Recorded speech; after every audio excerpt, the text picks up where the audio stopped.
impossível não sorrir diante de uma entrevista como essa que a gente fez agora, né? Mas, infelizmente, algumas vezes o seu sorriso pode afastar você das pessoas, principalmente se ele vier acompanhado de um problema de saúde que afeta milhões de brasileiros. É a halitose, ou, como nós conhecemos no coloquial, o temido mau hálito. Não há nada mais desagradável do que você estar ao lado de uma pessoa para conversar de longe. Felizmente, esse problema agora já tem solução e quem esclarece as nossas dúvidas é esse especialista que é cirurgião dentista, membro da Associação Brasileira de Halitose e meu querido e pessoal amigo. Boa noite, doutor Rui Oliveira. Doutor. Tamo junto, meu brother. Tá bom. Como é que você está? Tudo em ordem. Você está em casa, você sabe disso, né? Graças a Deus. Bom, Rui, nós vamos começar pelo começo. É mais fácil. Então eu vou até ser formal. Doutor, muita gente acha que a halitose, ou o mau hálito, é um problema sempre estomacal.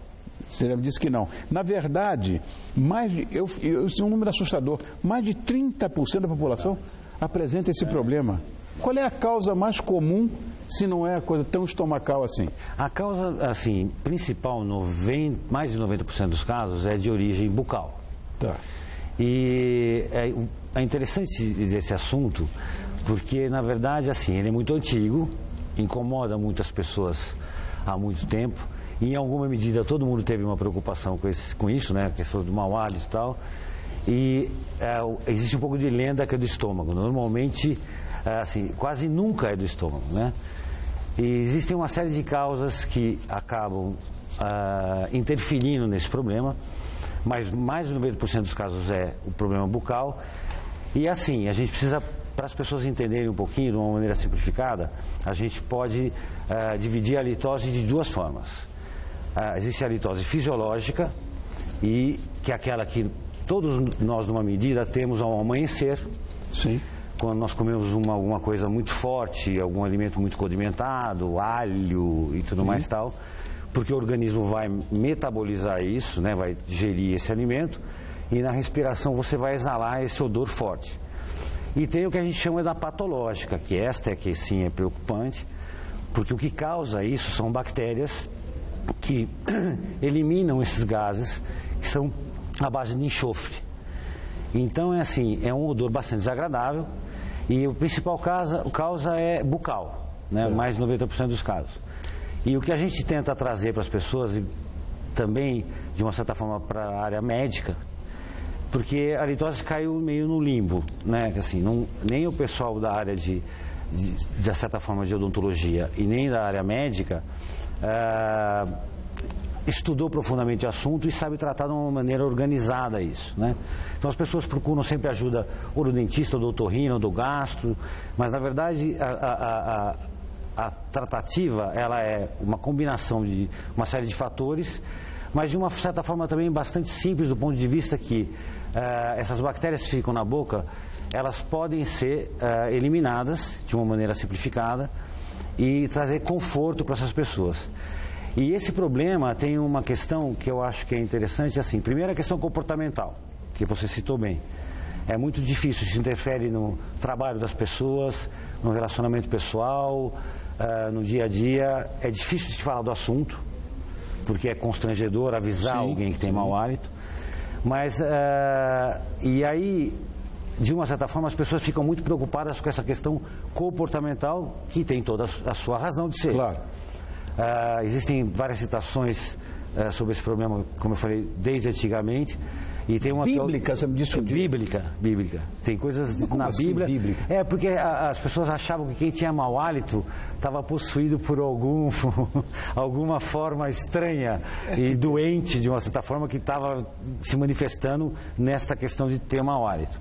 Apesar que, para mim, a melhor citação é do Milor, que ele diz assim, que o mau hálito é o maior anticoncepcional do mundo. Então é assim, esta é a questão comportamental, que todo mundo se preocupa, lógico, mas tem outro detalhe importante que é assim... Como é que você pode diagnosticar isso? Então, o mais interessante é que assim, você pode ver alguns sintomas o mais correto é procurar um profissional que ajude a entender esse problema. Tem algum exame específico para isso? Existe hoje a possibilidade de algumas máquinas estarem fazendo análise desses gases. Tá. Existe um exame específico para identificar quem tem e não tem mau hálito. Ainda é uma coisa recente, não é tão dissipada por todo o país. Temos vários profissionais lá na associação que atuam dessa maneira e trabalham e são especialistas nesse assunto. Mas existem alguns sintomas que são muito fáceis das pessoas perceberem. Por exemplo, existe uma questão relacionada ao mau hálito que é muito interessante, que é assim, independente de ser uma série de fatores que vão influenciar na pessoa ter, 100% dos casos existe uma recorrência que é o seguinte, é boca seca. Então a pessoa começa a não ter salivação, e a saliva tem uma forma de lavar e proteger a boca, impedindo que essas bactérias atuem de uma maneira negativa. E hoje em dia existe uma série de coisas que a gente acaba tomando e fazendo, vou citar algumas. Moderador de apetite, antidepressivo, remédio para problema cardíaco, que causam ressecamento bucal. Eles trabalham e causam uma disfunção na glândula salivar que diminui a salivação. Quem faz radioquimioterapia, por exemplo, tem essa função extremamente prejudicada. E a boca seca torna o ambiente, então, propício para que essas bactérias acabem produzindo esse odor mais fortemente. Então, alguns sintomas, algumas dicas que a gente dá para a pessoa.